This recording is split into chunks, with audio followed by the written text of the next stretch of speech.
Shalom. I'm Pastor Gilbert from One Human Asia. Thank you for watching this video. And if you are blessed, please subscribe to our channel. Now, I want to bring you a series of teachings that will address some issues that have appeared of late in the world, especially over the last 2 years. And these teachings are meant to separate the church from Israel, separate Christians from Israel, and basically erode Christian support for Israel. And, you know, Israel knows that the main supporters in the world are evangelical Christians. So these kind of teachings have actually turned away people from people who were once very pro-Israel. Now they have turned 180 degrees. And I don't need to mention names. I'm sure you are aware. But what I want to address with this series of teachings is some of the things that they have said and help you to understand properly what the Bible says about these teachings. So let's go. Today, I want to bring you part one. And in this part, I want to talk about Abraham. Now, one of the things that these people say is that Christian support of Israel is based on Genesis 12:3, where God said to Abraham, "Whoever blesses you, I will bless, and I will curse whoever curses you." And these people are in general very correct. Most Christians support Israel because of those things, because of that statement. But the argument that they put forth is that that promise that was given to Abraham was simply to Abraham and not to the nation of Israel. So how do we understand this? Well, God's promise, that promise that God made to Abraham, included, if you continue reading, is that God promised that Abraham would be a blessing to the nations, to the world. And how was Abraham going to be a blessing to the world? By bringing forth Messiah, right? Messiah, Yeshua, Jesus, was that blessing that went forth to the world, right? So, but the thing is, how did Messiah come? Messiah came through the nation of Israel, okay? Now, if you go to Hebrews chapter 7, verses 9 and 10, it says this: even Levi or Levi, who received tithes, paid tithes through Abraham, so to speak, for he was still in the loins of his father when Melchizedek met him. So the writer of Hebrews was referring to the time when Abraham met Melchizedek and gave him a tenth of everything that he had captured, right? But the writer of Hebrews says Levi or Levi was in the loins of his father. So Levi paid the tithes because his father Abraham, his ancestor, had paid the tithe to Melchizedek. And Levi was inside the body of Abraham. His DNA was there. So likewise, right, the nation of Israel, the other 11 tribes, were all within Abraham. So when we bless Abraham, we are blessing the nation of Israel. Okay? So I hope you're tracking with me. But God does also speak clearly to the nation. Okay? Remember the false prophet Balaam, who was commissioned by King Balak to curse the children of Israel. And he tried to 3 times. He attempted to curse Israel, but what happened? At each time, God stopped him, and instead of cursing, God made him bless Israel. Now let's go to the third attempt. And we go to Numbers chapter 24. Beginning in verse 5, we see the context that he is speaking to Israel, the nation of Israel, the people of Israel. Okay. Numbers 24 verse 5 says, "How lovely are your tents, O Jacob, your dwellings, O Israel." So this is about Israel. This, what Balaam was about to say, was going to affect Israel. Now look what he says in verse 9. He says, "He bows down, he lies down as a lion, and as a lion, who shall rouse him? Blessed is he who blesses you, and cursed is he who curses you." So that blessing, that promise to Abraham, now was given to the children of Israel, the nation of Israel. So it's not just Genesis 12:3, but it's also in the book of Numbers. See, God is consistent. So whoever blesses the nation of Israel, God will bless. And whoever curses the nation of Israel will also be cursed. Now, let's take a look. All right. Sorry, let me. So when this promise was given, when Balaam prophesied this, Abraham was no longer alive. So this promise now was given to the children of Israel.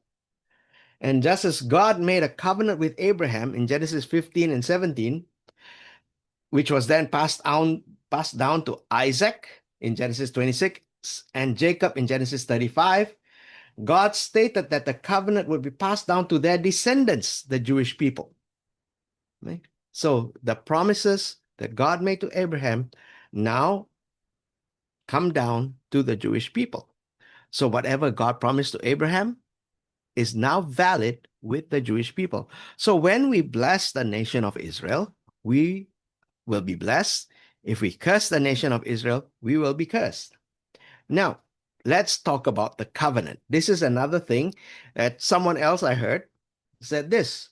It says that the Abrahamic covenant has been fulfilled. So now it is no longer valid. Wow, that is quite a statement, right? And this person that I heard it from, he points to Joshua 24:28. So Joshua let the people depart, each to his own inheritance. So this is at the end of the book of Joshua, when they had this big meeting, and Joshua, he challenged them, choose this day whom you're going to serve, right? And they interpret this when it says that the children of Israel went back to their own inheritance as the fulfillment of the Abrahamic covenant. So now the promises that God made to Abraham have been fulfilled, and so it is no longer valid. Okay. But so what this implies, first of all, is that the Jewish people no longer have a right to the land, the biblical land that they were given. And it also seeks to invalidate God's promises that those who bless Israel will be blessed, thus implying as Christians, we no longer need to bless Israel. So what they're saying is, you Christians, don't be concerned about Israel. Okay? So leave them alone. You just be concerned about your salvation and your walk with God. That's what they're saying. But we have to understand one thing. With God, when God makes covenant, it is everlasting. Okay? Genesis 17:7-8. God says, "I will establish my covenant between me and you and your descendants." This is to Abraham. "After you, in their generations, for an everlasting covenant, to be God to you and your descendants after you. Also, I give to you and your descendants after you the land in which you are a stranger, all the land of Canaan, as an everlasting possession." Twice in those two verses, you see the word everlasting. In Hebrew, the word is olam, which means beyond what you can see, right? It's further than one can see. Now, in Genesis 23:33, very interesting, God is called the everlasting God, or in Hebrew, Yahweh El Olam, okay, which means God has no end. He is the everlasting God. So if his covenant is an everlasting covenant, how can we say that it is no longer valid? And God's covenants by nature can only end with the demise of one party. This is something that we have to be aware of. The highest form of covenant we have in human relationships is the covenant of marriage. And when they, in the Christian marriage, when you, during the ceremony, you know, it says we make the vows, and the vows are till death do us part, right? So death ends everything. And now there was a very interesting incident in the book of Mark where this teacher of the law, the scribe, came to test Jesus, test Yeshua, right? Now you have to understand a little bit of the background. There were two main groups of religious leaders in Israel during Jesus' day. There were the Sadducees and there were the Pharisees. The Sadducees were in charge of the temple. The Pharisees were teachers, right? And the Sadducees did not believe in the resurrection. The Pharisees did. So this young scribe comes to Yeshua and testing Yeshua on the idea of the resurrection. And he says to Yeshua, you know, in the Torah, God said that if a man marries a woman and he dies without having any children, the woman should marry his brother. And so he comes up with this hypothetical case. He says, what happens if a woman marries a man and he dies without giving her a child? He marries her brother. And then he dies and she doesn't have a child. And he marries the third brother and on until 7 brothers. So at the end, at the resurrection, whose wife will she be? Yeah, this was the question. He was trying to trap Jesus, Yeshua. But Jesus answered. First of all, he says, you don't understand. At the resurrection, there'll be no marriage. Okay. But then he says this, but concerning the dead that they rise, have you not read in the book of Moses, in the burning bush passage, that's in the book of Exodus, how God spoke to him, how God spoke to Moses, saying, I am the God of Abraham, the God of Isaac, and the God of Jacob. He is not the God of the dead, but the God of the living. Therefore, you are mistaken. This is Mark 12, 26, 27. What did Yeshua mean by that? He says he's the God of Abraham, Isaac, and Jacob. He's not the God of the dead, but of the living. What did Yeshua mean? What Yeshua meant was that in God's eyes, these three, the patriarchs, are alive in heaven. They are still alive. Okay? So, what does that mean? That means the covenant is still valid. Okay? So, that's the thing. So, God specifically said to Abraham that the covenant was to the descendants of Abraham in their generations. So, thus, the Jewish people today are the recipients of that covenant. Whether they are walking righteously or not does not matter. Because when God made the covenant with Abraham, God did not put any conditions on him. Okay. In fact, Abraham was asleep when God made the covenant with him. Now let's talk about the land for a moment. See, another problem with Joshua, with saying that Joshua 24, 28 has fulfilled the Abrahamic covenant is the fact that Israel has never had all the land that God promised to them. Okay. In Genesis 15, verse 18, God promised Abraham a piece of real estate, land. How big is that land meant to be? It's meant to stretch, as it says in Genesis 15:18, from the river of Egypt to the great river Euphrates. That means it is from Egypt to Iraq. And Israel has never had all that land that was given by God. But I believe that one day it will happen. Okay? Because in Genesis 19, in Isaiah 19:23-25, God speaks about this highway that he's going to build between Egypt and Assyria with Israel in the middle.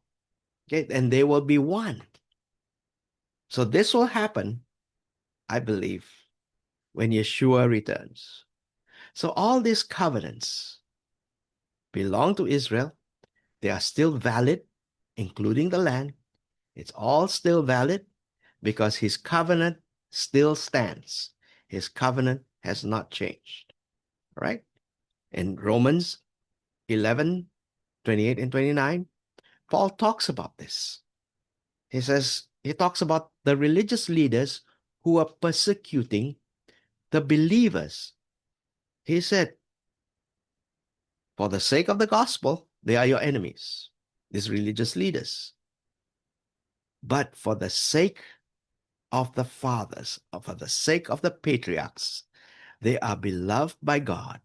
And then, he says, for the gifts and the calling of God are irrevocable. He's talking about the gifts and the calling that God made to Israel. So they are still valid until today, until Yeshua comes again. So I hope you are blessed. I hope you have learned something today. And if you are blessed, please subscribe to our channel and you will be notified of the next video. God bless you. May you have a good day. Amen.